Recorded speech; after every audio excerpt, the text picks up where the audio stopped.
না না, কিছু মনে করবো না, তুমি তো জানো না, না তার জন্য বলছো। তুমি না, অনেকেই বলেছিল আমি চিকু চিকু বলে বলি না, তো ভাবে যে আমার ছেলে নাকি।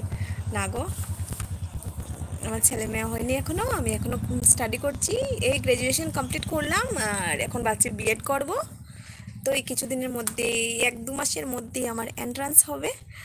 তো যদি সিলেক্ট হয়ে যায় তো কলেজে যাব, রেগুলার যাব, সেটাও তোমাদের সাথে শেয়ার করব। রোজ লাইভে আসবো, দেখাবো আমার কলেজ, সব কিছু।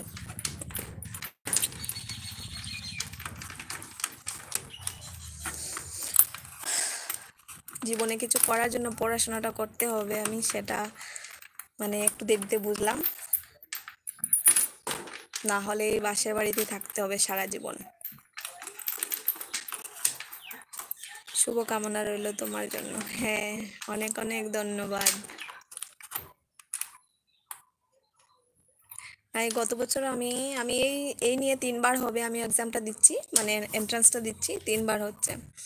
আগে দুবার দিয়েছিলাম, মানে মার্কস এত ভালো আসেনি, তার জন্য আমি মানে অ্যাডমিশন পাইনি। আর যেগুলো কলেজে পেয়েছিলাম অ্যাডমিশন, তো মানে ফিসটা অনেক বেশি ছিল, 80,000-এর উপরে ছিল, যেটা আমার মানে একবারেই দিতে হবে।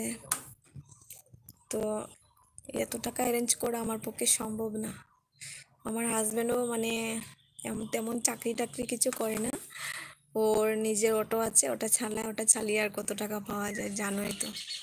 তো তার জন্য আমি গ্যাপ করে দিলাম। আর গত বছর আমি এক্সাম দিয়েছি, এক্সামের 2 দিন আগে, আমার 3 দিন আগে আমার মা মারা গিয়েছিল। তবে কি করে এক্সাম দেবো বলো, তাও আমি দিয়েছিলাম, এক্সামে বসেছিলাম। কিন্তু কোন দিকে গিয়েছিলাম, কলেজে কি করেছিলাম, কি লিখেছিলাম সেটা আমি কিচ্ছু জানি না, তার জন্য।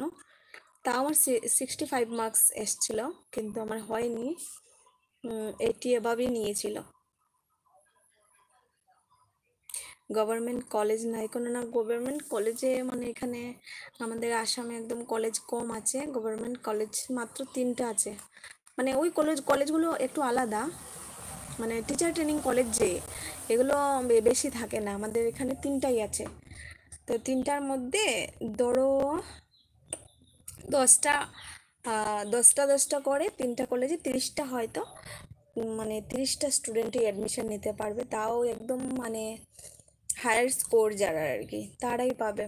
তো আমি এত খারাপ পরিস্থিতির মধ্যে দিচ্ছি, তো তার জন্য আর কি আমি ওদের থেকে উপরে যেতে পারছি না, কিন্তু এবছর আমি চেষ্টা করব। তোমরা সবাই আমার আমার জন্য প্রে করবে, আর তোমরা তো সবাই আছো, আর সব কিছু লাইভে আপডেট পাবে, লাইভে হোক আর শর্টস ভিডিওতে আমি বলবো কি হচ্ছে কি না, আমি কত পেয়েছি, সব কিছু শেয়ার করবো।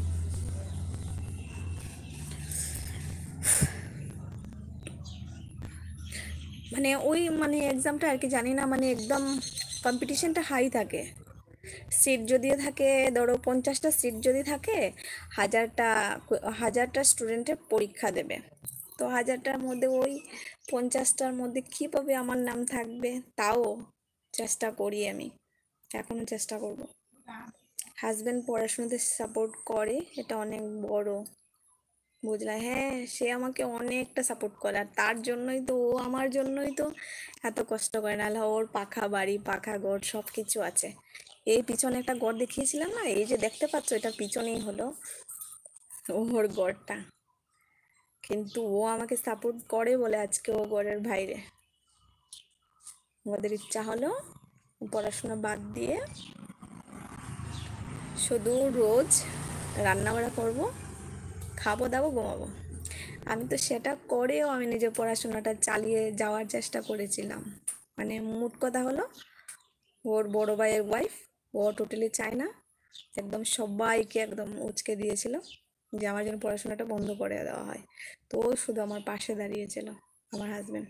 আর ওর জন্যই আমি আজকে এখানে, আর মা বাবার সাপোর্টের জন্যই আমি আজকে এখানে।